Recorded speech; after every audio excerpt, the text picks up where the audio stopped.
বেশ কিছু গুরুত্বপূর্ণ খবর দেখে নেব এক নজরে। জেলার খবর মানেই জি 24 ঘন্টা। ফের সীমান্তে বাংলাদেশি নাগরিক গ্রেফতার। ভারত বাংলাদেশ সীমান্তে জলপাইগুড়ি কোতোয়ালি থানার মানিকগঞ্জ ফাঁড়ির পুলিশের হাতে দুই শিশুসহ স্বামী স্ত্রী গ্রেফতার। বেআইনিভাবে বাংলাদেশে যাওয়ার পথে নাকা চেকিং এর সময় আটক করা হয় এই চারজনকে। সন্দেহ হতেই জিজ্ঞাসাবাদে জানা যায় দিল্লিতে কাজের সুবাদে থাকতেন তারা। ভারতীয় আধার কার্ড মিলেছে তাদের কাছ থেকে।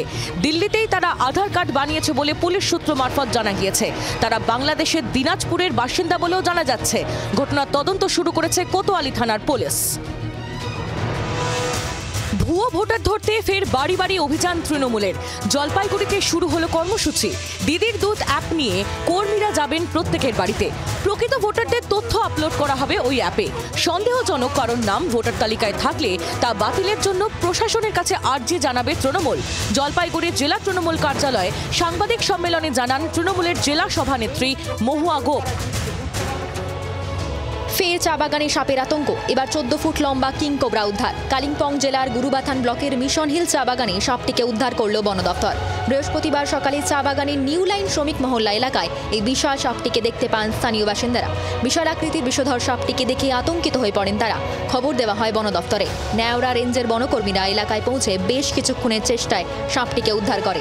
পর্যবেক্ষণের পর সাপটিকে বনে ছেড়ে দেওয়া হবে বলে জানিয়েছে বন দপ্তর। ফের ট্রেন অবরোধে ভোগান্তিতে যাত্রীরা। শিয়ালদার দক্ষিণ শাখার ডায়মন্ড হারবার লাইনের উত্তর রাধানগরে বৃহস্পতিবার সকাল থেকে স্থানীয়রা রেল অবরোধ করেন। অভিযোগ, ট্রেনে জেনারেল কামরা কমিয়ে অতিরিক্ত মহিলা কামরা বাড়ানোয় পুরুষ যাত্রীরাই বিশেষত সমস্যায় পড়ছেন। ট্রেনের সংখ্যা না বাড়িয়ে জেনারেল কামরা বাদ দেওয়া ঠিক নয় বলেই দাবি যাত্রীদের। বুধবারও দক্ষিণ বারাসাত ও মথুরাপুরে একই ইস্যুতে অবরোধ হয়েছিল। বৃহস্পতিবার অবরোধে সকাল থেকে আপ ডাউন উভয় দিকেরই ট্রেন পরিষেবা ব্যাহত হয়। বেশ কয়েক ঘন্টা পর রেল পুলিশের হস্তক্ষেপে উঠে যায় অবরোধ। বাংলার আওয়াজ, বাঙালির আবেগ, জি 24 ঘন্টা।